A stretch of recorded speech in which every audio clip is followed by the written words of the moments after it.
ഒരു സൈനിക വ്യൂഹം യുദ്ധമുഖത്തിലൂടെ നടക്കുമ്പോൾ നിലത്ത് ഒരു വാള് കിടക്കുന്നത് കണ്ടു. അതെടുക്കാൻ വേണ്ടി ഒരു സൈനികൻ കുനിഞ്ഞതും അദ്ദേഹത്തിന് മനസ്സിലായി ഞാൻ ചവിട്ടിയത് ഒരു മൈനിന്റെ മുകളിലാണ് എന്ന്.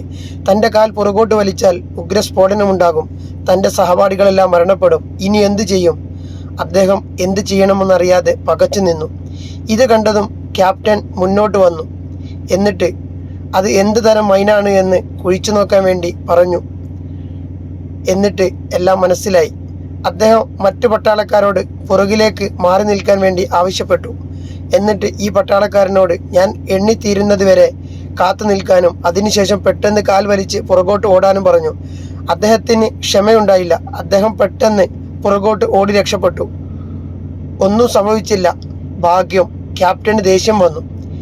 ഇങ്ങനെ ചില ആളുകളുണ്ട്. തങ്ങളുടെ ജീവൻ രക്ഷിക്കാൻ വരുന്ന ആളുകളെ ഒറ്റക്കാക്കി സ്വന്തം ജീവനും കൊണ്ട് ഓടുന്ന ആളുകൾ. നിങ്ങൾക്കും ഉണ്ടാവും ഇത്തരം കൂട്ടുകാർ. അവരെക്കുറിച്ച് നിങ്ങൾക്കും